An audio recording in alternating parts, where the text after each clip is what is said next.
네, 조금 전 들으신 것처럼 더불어민주당이 참여하는 비례연합정당이자 더불어시민당이 비례대표 순번을 결정을 했습니다.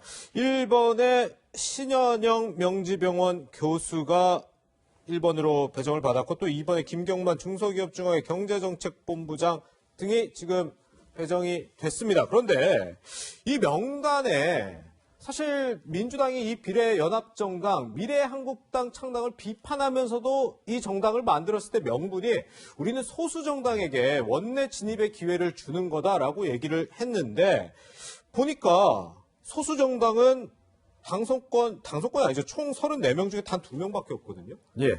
이 명분을 어떻게 걷어찬 건가요? 뭐라고 봐야 되나요? 그러니까 사실상 이제 그냥 그 단독 위성정당을 만든 거나 다름없는 거죠.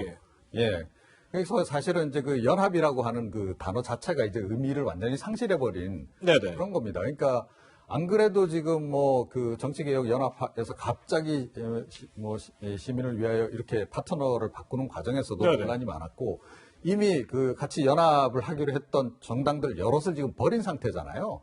그죠? 녹색당도 버렸고 민중당도 버렸고 네네. 지금 민생당도 지금 버렸고 뭐 그런 상황이에요. 그렇죠. 그런 상황에서 지금 추가로 그나마 그러니까 명목을 좀 유지한다는 그런 명목하에서 4개 지금 군소정당하고 네. 같이 연합정당을 만든다라고 했던 건데 네네. 그 당들은 아마 이렇게 생각했을 겁니다. 우리 당에 적어도 한 2석 정도는 비례대표 후보자 배정을 해줄 거야. 예. 이런 기대를 아마 가졌을 것 같아요. 네. 더군다나 더불어민주당이 뭐라고 얘기했죠? 우리는 10번 이후에 순번으로 간다. 네네. 이렇게 얘기를 했기 때문에 네. 그 앞순번은 대략 이 지금 다른 그 군소정당 후보들에게 배정이 될 것으로 이분들은 기대를 했을 텐데 네. 지금 2개 정당에 그것도 뭐 2명씩도 아니고 1명씩만 이제 배정을 하고 나머지 2당은 아예 저 후보자를 1명도 지금 이제 선택을 안 한 거잖아요. 그렇죠. 이렇게 되면 그 뭐 명분도 명분이지만 결국 군소정당 입장에서 보자면 이것도 당했네? 이런 생각을 할 수밖에 없는 네.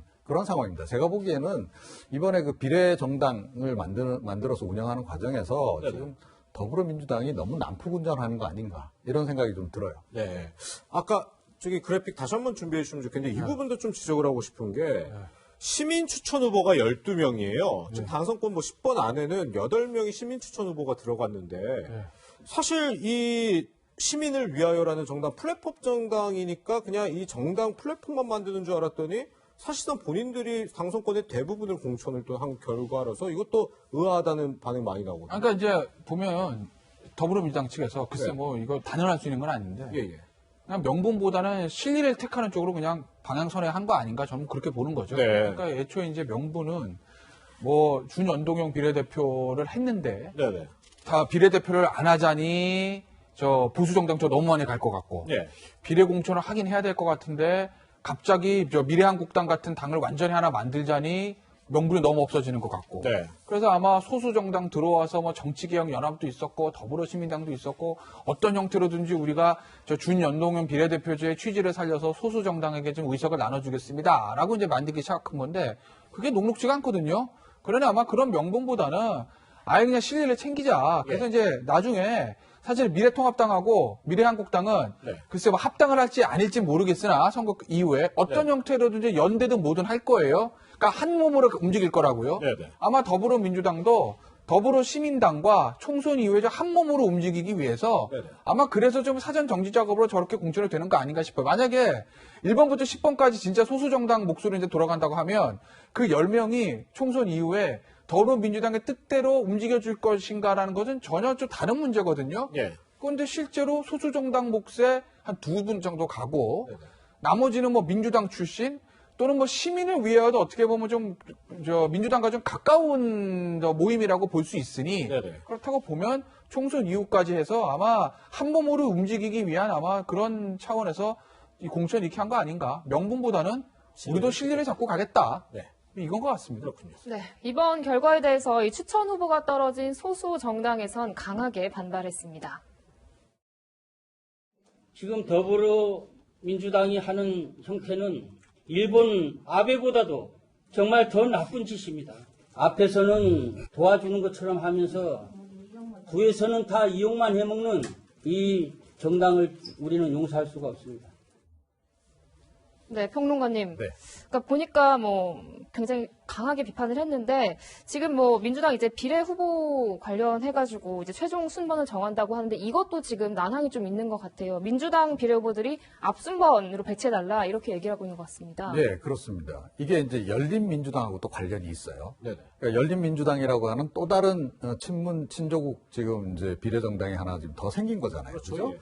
자, 그런 상태에서 이렇게 되면 이제 이 더불어민주당의 지지층들이 표심이 이제 갈리는 겁니다. 네. 더 시민과 이제 열린민주당 쪽으로 갈리게 될 수밖에 없는데, 네네. 자, 이랬을 경우에 지금 원래 예상했던 그 더 시민의 그 비례대표 그 의석수 확보 그 비율만큼 확보하기가 어려워질 수가 있는 거죠. 네네. 자, 그런데 이제 더불어민주당은 이미 밝힌 대로 우리는 10번 이후 순번으로 이제 간다. 네. 이렇게 해서 이제 뒤로 배정이 되게 되면 이분들 중에 이제 그 낙선자들이 상당히 나올 수밖에 없는 그런 상황인 거예요. 네. 자, 그러니까 순번을 앞으로 좀 당겨달라.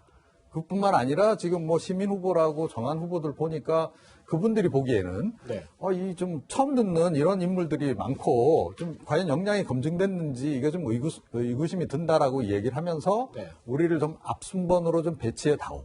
좀 이런 요구를 지금 하고 있는 그런 그 상황인데요. 네. 문제가 뭐냐면 이른바 그 시민 후보로 정한 분들 같은 경우에 검증 과정을 제대로 안 거쳤다는 거예요. 네. 그러니까 가장 기본적인 뭐 병역 관련 내용이라든가 재산 관련 내용이라든가 또 특히 뭐 탈세 관련 내용이라든가 또 뭐 음주운전 경영 뭐 이런 기타 등등 예, 이런 것들 부분을 보통은 이제 사전 검증을 철저히 하는데 이번 같은 경우에 제가 보기에는 시간이 부족하다 보니 그러니까 뭐 민주당에서 좀 파견이 돼서 검증을 했다고 하는데요. 네. 그런데 이게 제대로 지금 안 이루어져 있고 서류도 제대로 지금 확보를 안 된 상태에서 이번에 이제 결정을 한 거로 지금 알려지고 있어요. 예, 예. 사실은 지금 뭐가 터져 나올지 모르는 상황이에요. 네. 그런 부분까지 지금 겹쳐서 굉장히 좀 혼란스러운 그런 상황이 돼버린 거죠. 네. 사실 이런 비례대표 혼란을 먼저 겪은 곳은 미래한국당이었죠. 미래통합당과의 공천 갈등, 집안 싸움을 보이기도 했었는데 결국 지도부도 교체되고 공천관리위원회도 바꾼 끝에 비례대표 명단을 확정했습니다. 원유철 대표의 얘기 들어보시죠. 일본의 윤주경 관장님 같은 경우에는 대한민국의 주체성, 대한민국의 애국심, 또 강한 대한민국 이런 것들을 다 감안할 수 있는 내신을 가진 분이라 생각하고 있고요. 누구에 의해서 뭐 했다는 것은 저는 뭐 인정할 수가 없고요. 미래한국당의 모든 시간표와 나침판은 4.15 총선 승리에 맞춰져 있다.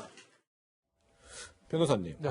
결국에 그래서 바뀌었어요. 미래 명단, 특히 당선권 대거 바뀌었는데 그게 뭐 황교안 대표의 의중이 반영이 됐다 이런 평가가 나왔는데 어떻게 보세요? 많이 반영이 됐죠. 아 그래요? 네, 왜냐하면 보시면은 그러니까 황교안 대표의 의중에 반영이 됐다는 결국 이제 미래통합당에서 영입한 인재들, 영입 인재라고 하는 사람들, 한영식해서요. 네, 그 한영식 한 사람들이 얼마나 들어갔냐는 것이거든요. 예, 근데 지금 보시면 지금 화면에 나온 분들 보면은 1번, 2번, 12번, 19번 어찌됐건 간에 저 사람들은 저 미래통합당 입당할 때, 자유한국당 시절이죠? 예, 예. 자유한국당 입당할 때 사진 찍고 꽃다발 받고 박수 치고 들어간 사람들이거든요. 그러니 아무래도 그 당시에 당대표가 자유한국당 황교안 대표, 그 다음에 염동열 인재영입위원장이 영입한 사람들이기 때문에 친황이라고 봐도 무방한 사람들이고, 예. 저 사람들이 사실은 저 이전에 미래한국당 멤버에서는 완전히 순위 밖으로 20번 밖으로 밀려 있었는데, 그런 분들이 이번에 다 있었죠. 들어온 거예요. 20번 예, 예. 안쪽으로. 그러니 황교안 대표의 의중이 반영된 명단이다라고 봐도 무방한 거죠. 다만 황교안 대표 미래통합당 측은 약간의 균형은 좀 찾으려고 했던 것 같아요. 네. 왜냐면 1번부터 20번까지를 다 백지에서 검토한 건 맞는 것 같은데 네, 네. 멤버를 전부 다 바꿔버렸을 경우는 야 이거 뭐야 사천이잖아 예. 이런 얘기가 나올 수 있거든요. 예. 그러니 보면은 이 20명 중에서 한 12명 정도는 새 멤버가 들어가고 한 8명 정도는 기존 멤버들을 그대로 살려놨어요. 예, 예. 그렇기 때문에 아무래도 황교안 대표와 미래통합당 측은 그 사천 논란을 좀 이런 그런 역풍이 부는 것을 방지하기 위해서 나름대로 좀 균형점을 찾으려고 노력했던 것으로 보입니다. 그렇군요. 네, 이렇게 각 당의 비례대표 이제 후보들이 윤곽을 드러내고 있는데요. 평론가님. 네. 이 비례대표 후보원 중에서 1번이나 2번 같은 경우에는 뭐 당선도 당선이지만 사실 상징성이 크잖아요. 앞으로 이 당이 어떻게 나아가야 할지 이걸 반영한다고 하는데 어떻게 보시나요? 예, 그러니까 딱 보면 이제 드러나잖아요. 그러니까 이제 지금 명단이 좀 나와주면 좋겠는데, 예, 그러니까 지금 이제 미래한국당 같은 경우에는 제가 보기에는 애국 마케팅, 아 예. 예, 그 다음에 이제 정의당 같은 경우에는 청년, 네. 그리고 이제 최연수 국민의당 같은 경우에는 코로나, 예. 그리고 이 더시민도 코로나, 예. 그리고 이제 열린민주당은 친문 친조국. 아, 이렇게 정리가 좀 될 것 같습니다. 네. 딱 명확하게 인물만 봐도 전략이 나오는군요. 예, 근데 사실은 좀 순위 후보자까지 보게 되면 좀 평가가 달라질 수 있는데 네네. 일단 전면에 내건 마케팅 포인트는 그러네요. 네.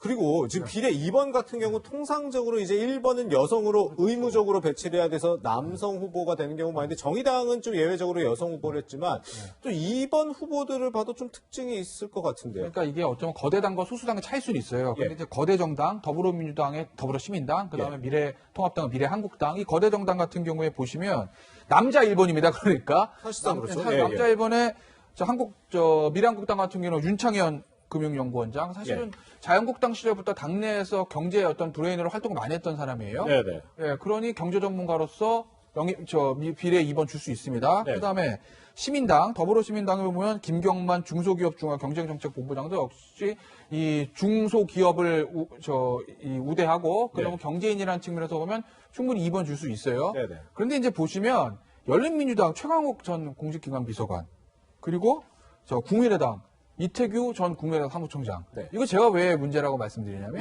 예, 예. 대개 이제 비례 1번, 2번 상위 순번들은요. 네. 정치 안 할 것 같은 전문가들 갖다가 줍니다. 네. 정치할 것 같은 사람은 지역구내 보내야죠. 왜 비례 1, 2번을 줘요? 네네. 그러니까 이 사람은 굉장히 중요한 사람이고 전문가인데 지금 지역구 나가서 활동하기는 정치 경험도 없고 대중적 인지도도 없으니 우리가 필요한 인재니까 모셔다가 비례 1번, 2번 달아주면서 나중에 우리 당을 위해서 소중하게 쓰겠다. 이거거든요. 예. 근데 그러니까 더불어시민당하고 미래한국당 그게 돼요. 근데 최강욱 전 공직기강 비서관은 물론 정치인 출신은 아니지만 얼마 전까지 청와대에 있던 사람입니다. 네네.